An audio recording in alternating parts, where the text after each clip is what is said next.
Hi, this is Mika Häkkinen, double Formula One world champion. All the best for the readers, F1 Weekly. There are fewer than 30 men in the world qualified to drive Formula One. A mere half dozen, perhaps, to win. At this moment, I'm inclined to think you're not one of them.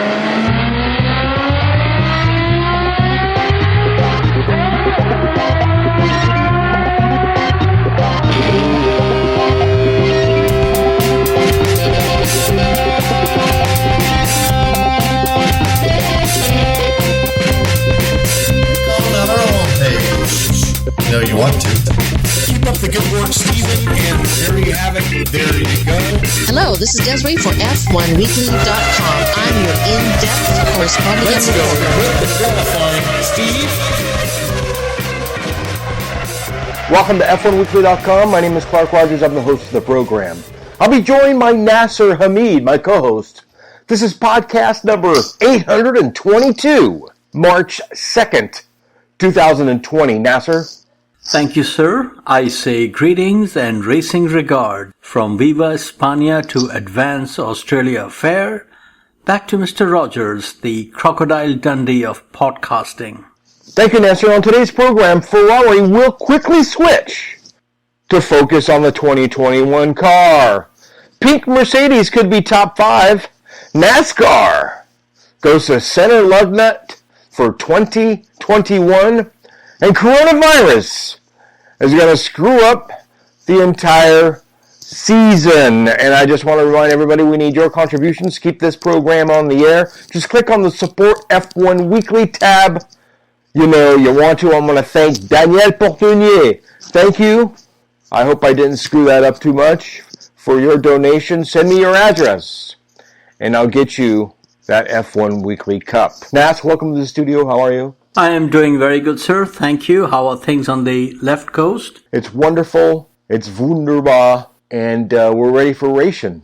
There you go. Well, testing is done and dusted, but the big news on final day of testing came in a press release from FIA 10 minutes before the end of test session. The famous statement was, FIA and Ferrari have agreed to a settlement, detail of which will remain with the two parties.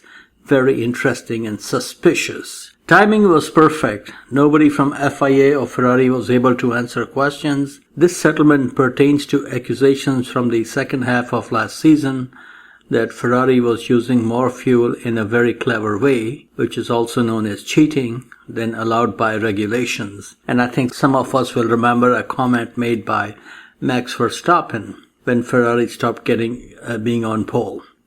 This really confirms the cozy relationship between the FIA and Ferrari. I seriously wonder if McLaren will ever be allowed such between us girls secrecy. Last year at the Abu Dhabi Grand Prix, Ferrari was fined €50,000 for inaccurate fuel declaration to FIA on Charles Leclerc's car.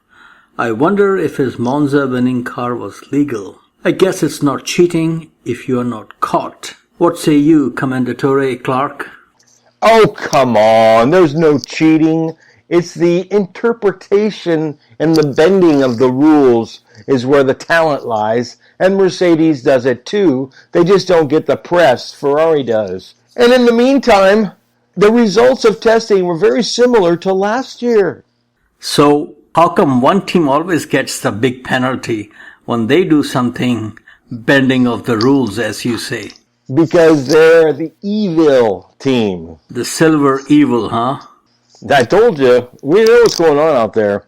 Yeah, and as far as Ferrari is concerned, their number 2 was asked the usual question about leaving F1 at the end of 2020, and Seb said, and I quote, "The flame is still burning.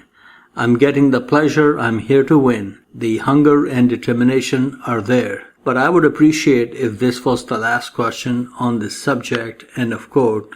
And I have to agree with him. You know, these people are asked the same question by different journalists at the same press conference or the same day. So it will get very old sooner or later.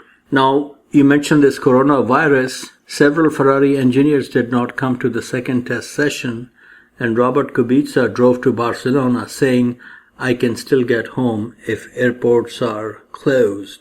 And you have any thoughts on what this may do, the virus, to the motorsport season here? Well, unfortunately, the virus has disrupted everybody's lives. When the market drops a few thousand points, it affects everyone. It affects business. I think this thing is way overblown, and I can't even believe it, but there you go. Several hundred people have died, and you think this is overblown? Well, let me put it this way.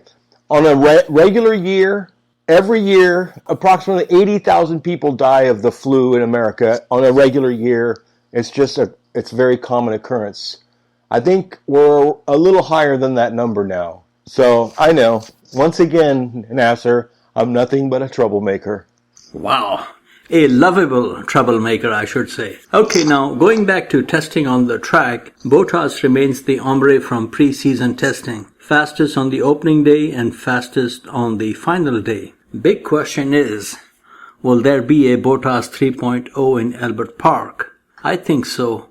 I expect him to be on the podium behind Max and his own teammate, your favorite LCH. But joking aside, we may have a serious fight for the long-awaited regime change. But with Mattia Binotto saying in Barcelona that on pure pace they are not the fastest team, and now with the unfair advantage lost in the shadows of settlement, looks like it will be Max versus Lewis show in 2020.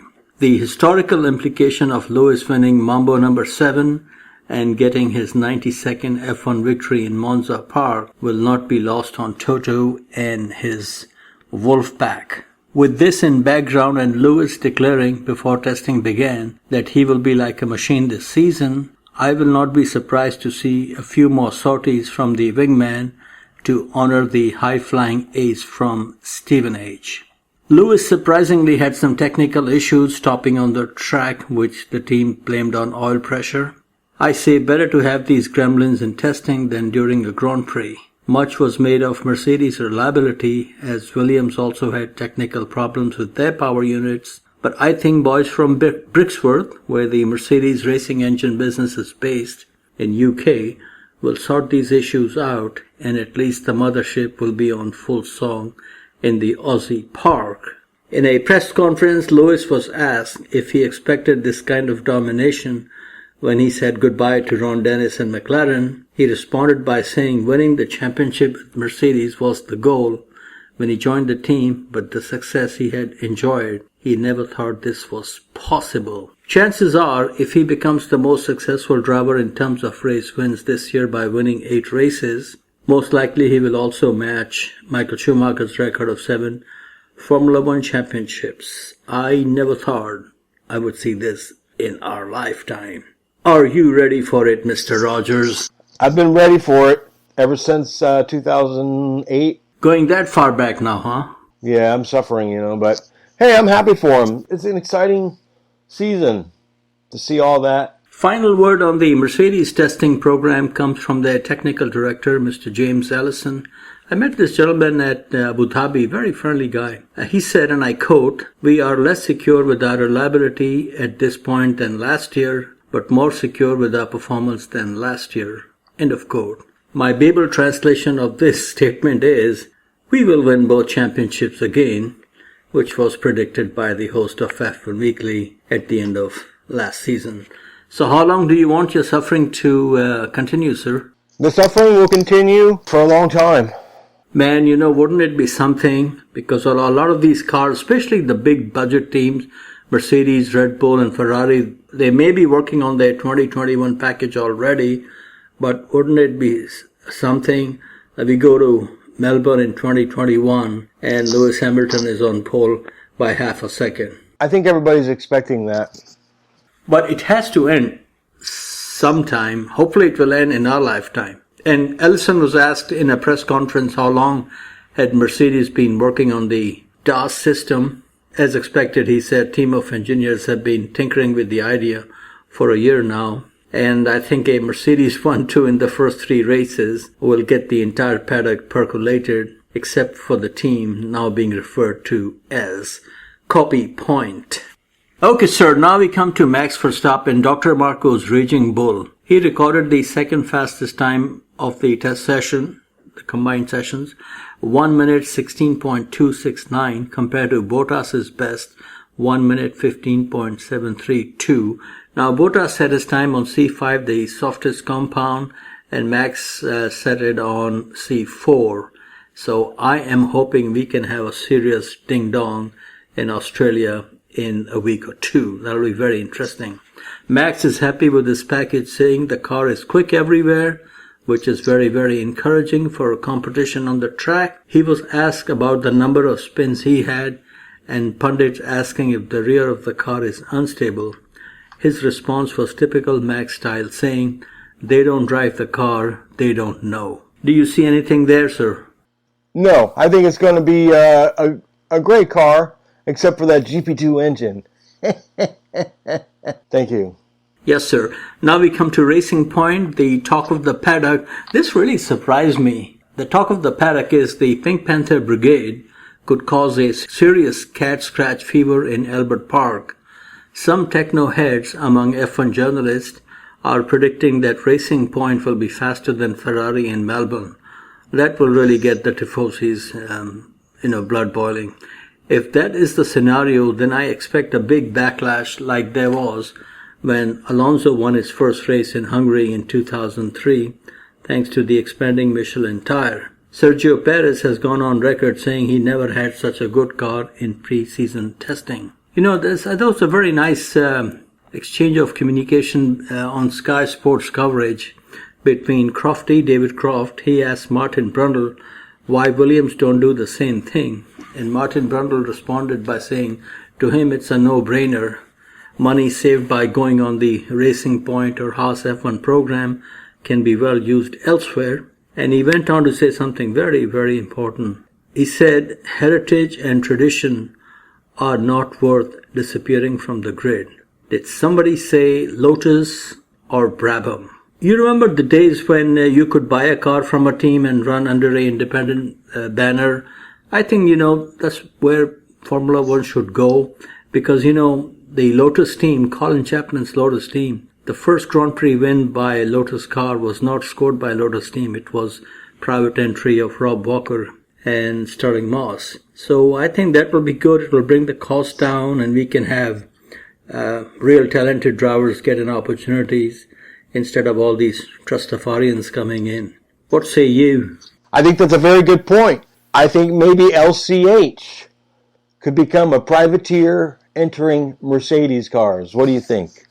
No, I think what should happen is Alonso should enter a Mercedes car and hire Lewis Hamilton as the driver. Okay, now let's just share some top 10 times from the combined days of testing. Bottas, as we said, fastest, 1 minute 15.732. Next, Max Verstappen, 1 minute 16.269. He was followed by Ricciardo, then Charles Leclerc. Lewis Hamilton was fifth with a time of 1:16.410. Esteban Ocon was next. Sergio Perez 7th. Carlos Sainz 8th. Sebastian Vettel 9th with 1:16.841. And rounding up the top 10 was George Russell for Williams, 1:16.871. And the slowest time was posted by Antonio Giovinazzi's Alfa Romeo Ferrari, 1 minute 19.67. Question for you, sir. Well, this is testing, but at least in testing, here is Bernie calling you. Well, sir, question for you. 2 Renaults in the top 10. Are you encouraged? Are you happy? Feeling good? I don't believe anything in preseason testing. I think it's all fake.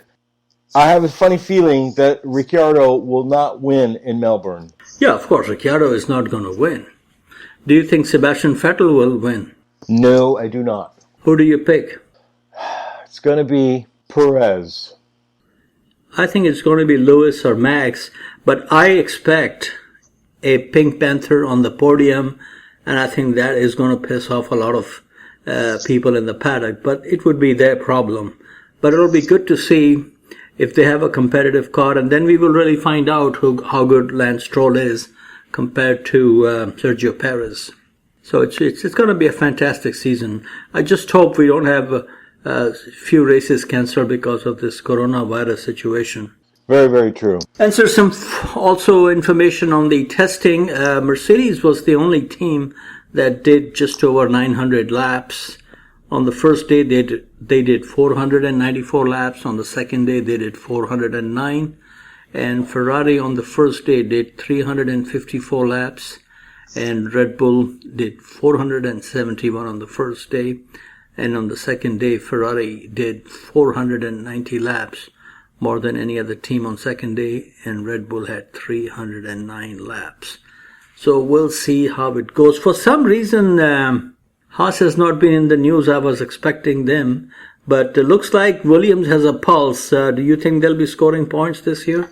Well, they have to, really. They're up against the wall. Haas has to go back. They actually need to go backwards before they go forwards, where they were performing better than they did in 2019. Yes. But I would love to see, like McLaren came a long way last year.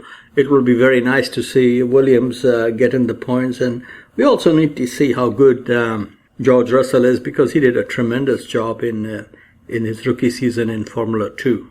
Very true. So we'll be back after these brief messages. Bonjour. Want to stay in a charming accommodation near the historic and famous Cognac and Bordeaux regions of southwestern France? Imagine yourself surrounded by the rolling hills and vineyards of the Charente region, sipping on cognac or the local aperitif Pinot de Charente. Opening in June 2012, Bassignon offers traditional French country lodging in rustic stone cottages, fully equipped with modern comforts, suitable for families, travelers, or groups. Share a home-cooked meal with your host and soak in the ambiance and joie de vivre of the tranquil and rural French countryside. Bassignon is only a 90-minute drive from the Bordeaux airport, or 30 minutes from the nearest train station in Angoulême. Navigate to bassignaud.com for information or to book a reservation now. That's BASSINAUD.com. Allons-y!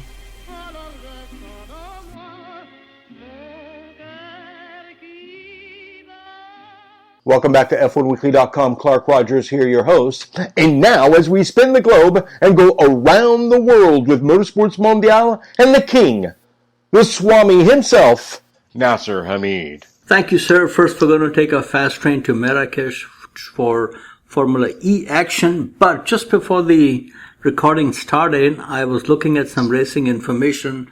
I did not get a chance to read the whole thing, but the headline said, I think it's somebody from the Williams team saying that they get a lot of criticism because of sexism.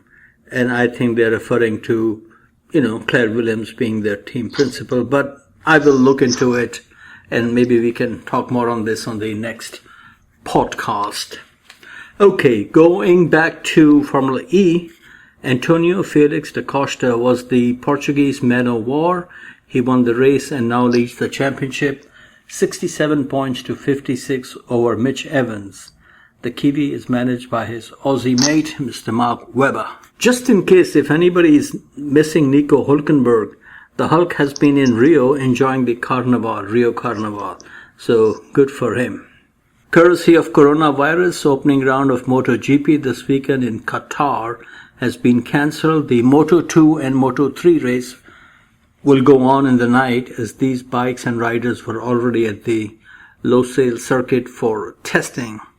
And sir, we were talking about a great season. The 2020, and the Formula One is promoting this a lot.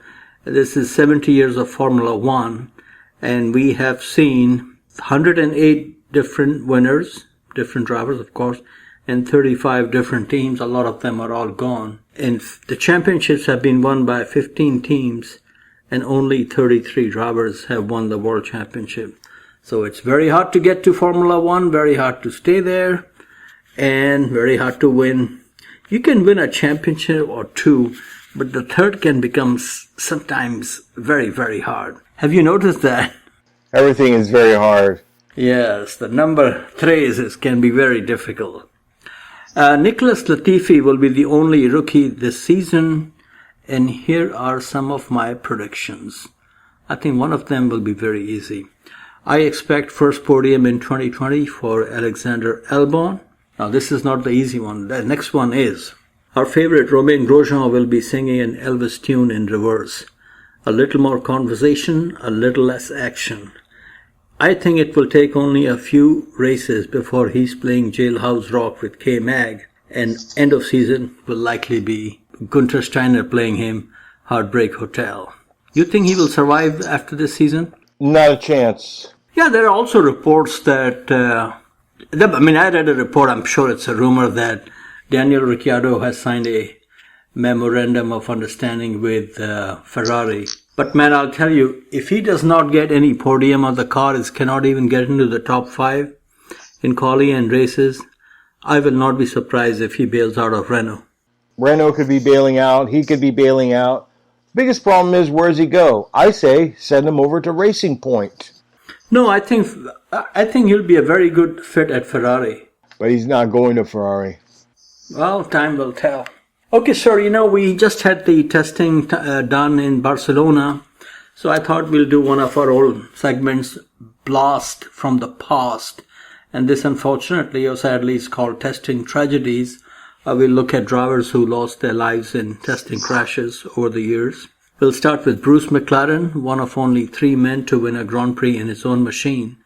The quiet man from New Zealand was killed at Goodwood in 1970 while testing his Can-Am car.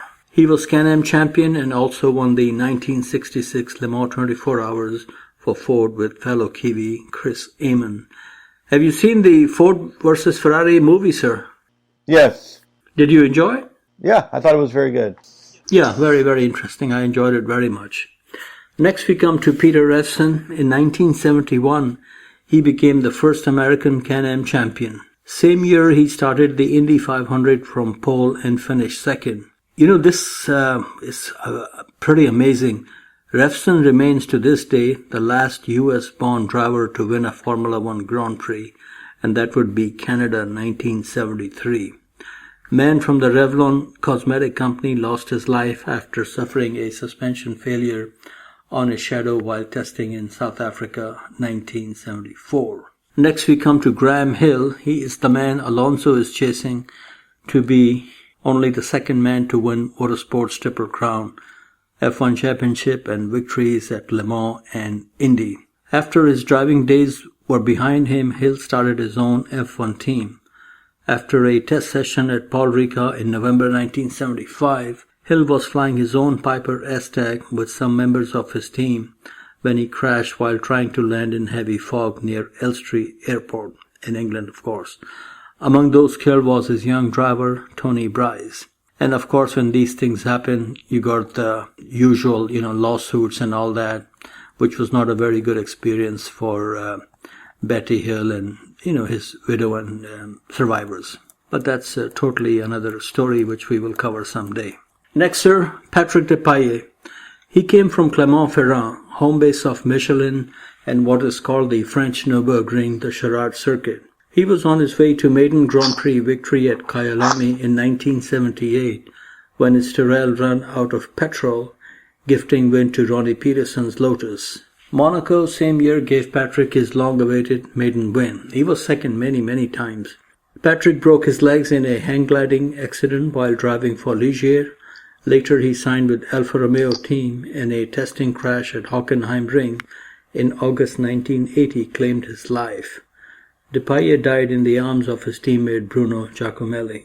Next, Elio De Angelis. His claim to fame was winning the Monaco F3 race, and in 1985 he was teammate to Senna at Lotus. 3 years earlier at the Österreichring he had scored his maiden win in a battle to the checkered flag against Keke Rosberg. He lost his life in 1986 at Paul Ricard while testing Gordon Murray's low-profile Brabham. And next we come to Robbie Weber. He was a young French talent, only 27 years old, when he lost his life in a Le Mans testing crash in a Matra sports car. So I'm sure there are some others, but these were the high profile that I thought I should at least remember these drivers by talking about them on this podcast. And good thing is, fortunate that we still have Frank Williams. He was also returning from a test session at Paul Ricard with Peter Windsor when he had his serious automobile accident. And now, sir, we come to famous last words. Sir, this is what I've done over the weekend, last weekend. I finally hooked my laptop to the TV, and now I'm watching a lot of YouTube and a lot of videos, and there are quite a few on the Formula One website, on the telly, and it's just really, really enjoying it very much. Old stuff. I actually watched the 1981 British Grand Prix, the 2001 Italian Grand Prix, and there was a series of, this network, I don't know if they are still around, Motors TV. They had a review of the 74, 75, 76, all the 15-minute programs. I enjoyed all those very much. And the famous last words today come from one of those shows I watch. Alan Jones telling Murray Walker, after getting involved in an incident triggered by Gilles Villeneuve in the 1981 British Grand Prix at Silverstone, Murray asked him how unhappy he was, and the Jonesy boy responded by saying, and I quote, "I'm going to have a couple of Fosters," end of quote. And that's Australian for beer, mate. Are you going to have a PBR, sir? No, sir. Nope. Now it's just carrot juice and beet juice for health and vitality. Oh, wow. That's pretty impressive. It is impressive. Gets me nowhere. But hey, the sugar pill works occasionally. Okay, that's good. That's good. Anything else you would like to talk about, sir, on the show? No, it's going to be full domination all across the nation in Melbourne, but the talk will be about Corona. It's going to be annoying. And let's just hope all the Italian teams can make it. Yeah, Ferrari is asking for assurances that they don't want some engineers show up there and then be put in a 2-week quarantine or whatever the word is. You know what I'm saying? I do know what you're saying, but that's what's happening to teams in other formulas. So it's going to be interesting. Yes, and in a couple of weeks we also have the IndyCar season opener here in St. Petersburg, which is only a 20-minute drive for me. So I'm looking forward to doing some interviews there and see what we can also do at the Sebring 12 Hours and the WEC race, which I'm very, very interested in attending. So we'll see what we can come up with goodie bags in terms of interviews. I have to mention that we'll have somebody at Long Beach this year. Who could that be? Tim from Tech Talk. Yes, Tech Talk, TTT, Tech Talk Tim. Tech Talk Tim will be at Long Beach digging into the deep caca of IndyCar and what's going on there in terms of changes for the 2021 season. Yeah, the race for years and years, for decades, was sponsored by Toyota, and now it's sponsored by Acura. But it's a very popular event. I've been there many, many times. But I'll tell you, man, I went there one year when the split happened, the IRL and the Champ cars. My God, I could not believe that I was at the same. It was deserted like you won't believe. I believe you. These things happen, and it's a shame. Ask the Korean Grand Prix organizers. Yes. Or ask the Vietnamese Grand Prix organizers in a few years. They will indeed. Turkey. It's just the way it is, Nas. So keep up the good work. The check's in the mail for the interviews. And I want to thank everybody who listens. Good night. Thank you. Bye-bye.